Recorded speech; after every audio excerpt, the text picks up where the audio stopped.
Welcome to Inspirational Journeys, everyone. My name is Ann Harrison Barnes, and today's topic is a bit different.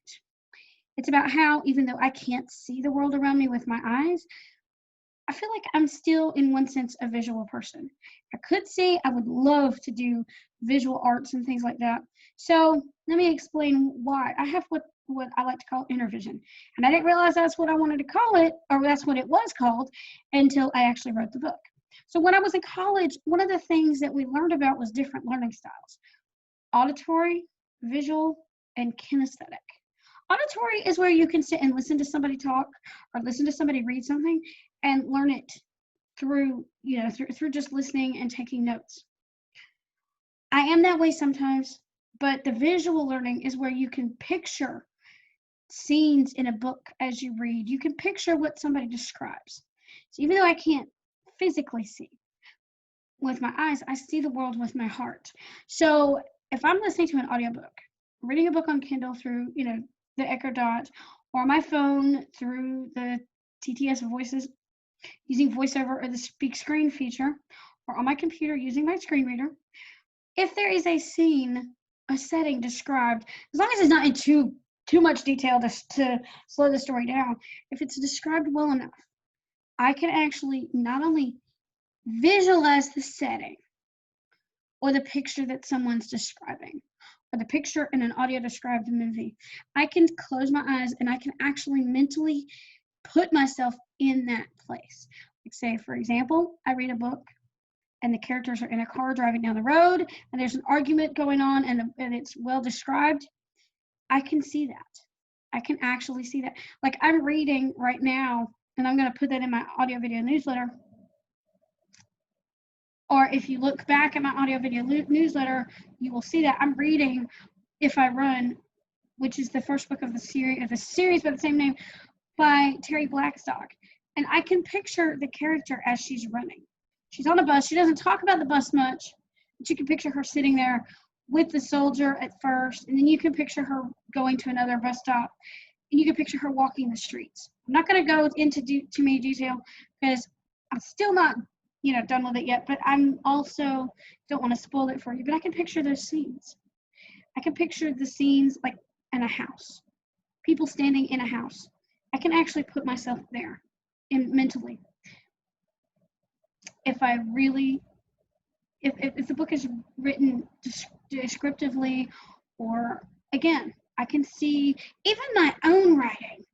I can actually literally see my characters in my mind and see the scenes play out like a movie in my head, in my dreams. So therefore, being blind doesn't stop me from being a visual person.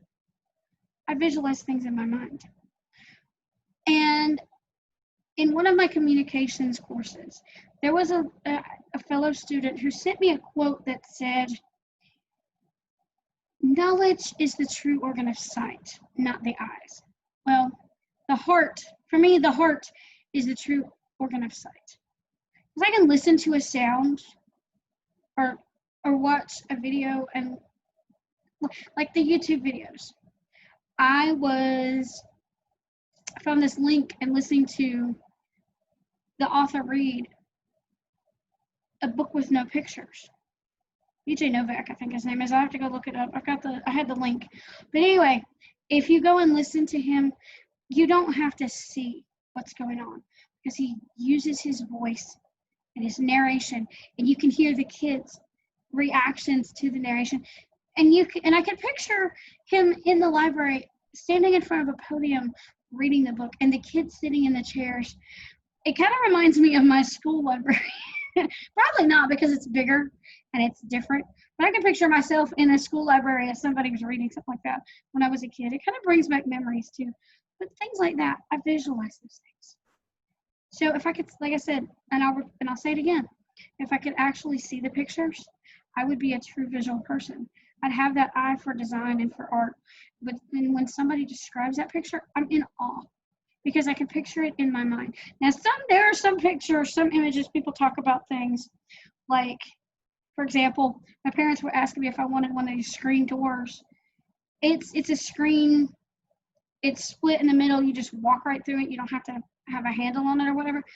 And I'm picturing not what it really is. I'm picturing this old-fashioned, this screen door. The screen is thicker. You just walk through and it slaps itself together, and it's a whole magnetic strip running up. No, it is not like that. It's thin screen door.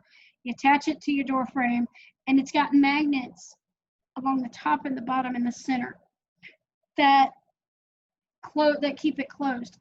But there are drawbacks to that. I'm not talking about that. But I didn't visualize it the way it is. I visualized the screen being thicker and the magnets locking together. And all you just do is push it open, or not even magnets. You just push it open and it closes on itself. Push it open on one side, like a double door. And then, but, it's fastened at the bottom. It's like a double door, and you had to step across some sort of frame or something. I had this totally different picture because I'd never seen one of those.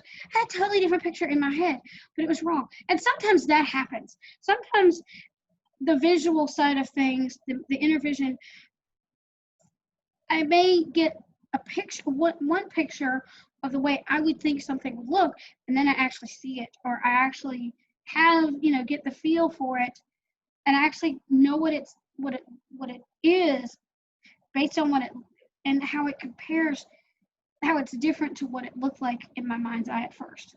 I thought it was a lot grander. It's like somebody describing skiing or biking on a ramp. And the first thing I picture is this big, tall, steep hill. When the author, and this was in the Writer magazine, I actually read this, and the author says, don't picture this big, elaborate hill. It's not. It's just a small ramp.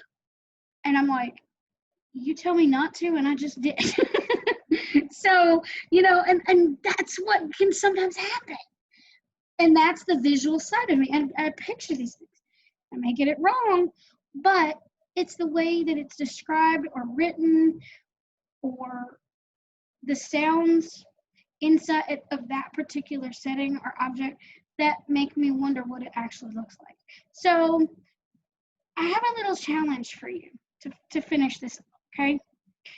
As you're reading, stop for a moment. I'm not saying pull yourself out of the story. No, but stop for a brief second. Read the description of the setting and allow yourself to picture that description. If you already do this, cool. If not, this may not work for you. If it doesn't, that's okay. But I want you to try it out anyway, just to see what works and how you can see, if you can use your inner vision. Okay? So as you're reading the book, stop for a moment, visualize the setting, and see if you can put yourself in it. And use that inner vision that God has given you. And once you do, let me know how it goes. Email me, annwright75@gmail.com, or connect with me on social media, and the links on Facebook, Twitter, Instagram, Pinterest. The links will be in the show notes, so and on my description. So that is what I have for you today. I hope you guys have enjoyed this little discussion about my own visualization. And happy writing, happy reading, happy. What am I trying to say? Have fun with your visualizations too. So I will talk to you guys next time. And until then, be blessed, take care, and stay safe as you travel out into the world. Talk to you later. Bye-bye.